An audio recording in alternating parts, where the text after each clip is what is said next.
Hey everyone, it's Linda. Welcome back. If you're new, make sure you subscribe. Today I'm going to talk about sources for fabric. We all know, at least if you've been around for a bit, quilting fabric that you buy from a quilt store is not cheap.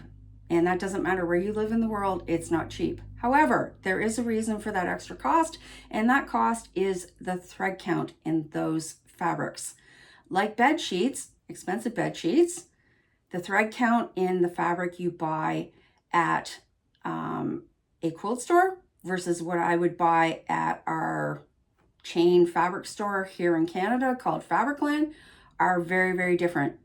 And the stuff I buy from Fabricland isn't that much cheaper, but it is a way cheaper quality. It's thinner. It doesn't sew as well. I am a proponent of shopping at our local quilt stores because we want them to still be there. However, I know that price point is not for everyone. So let's talk about some of the alternatives. And it really depends on your project. If you're not making a bed quilt, who cares what fabric you're using for your wall hanging? It really doesn't matter. So you need to keep those kinds of things in mind too. But thrift stores are an amazing place to shop for fabric. You will often find fabric that has been donated, and some of it is quilting store quality, and you can buy bits and pieces.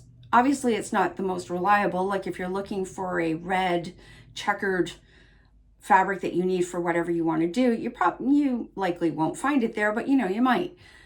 However, the price point is substantially cheaper. You can also, again, at a thrift store, and I know this is not everybody's thing to do, so I'm just putting this out there, you can purchase clothing that has been donated and take it apart and use that fabric in your quilting.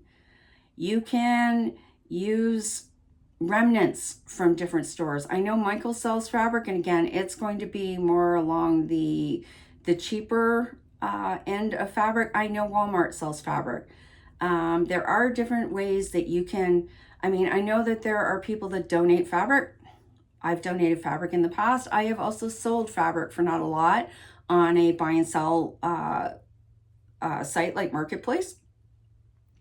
There are ways you can find fabric if you have if you're not able to pay the top dollar for quilting store fabric. There are swaps. If you join a guild, there are often fabric swaps. There are estate sales that involve fabric and sewing machines, if that doesn't creep you out, and I get it if it does.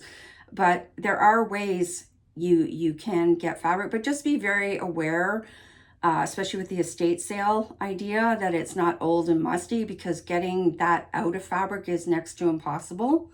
So you want to make sure that it's been housed okay, that it hasn't been kept in a damp basement, for example. Those are alternative fabric sources that I can think of.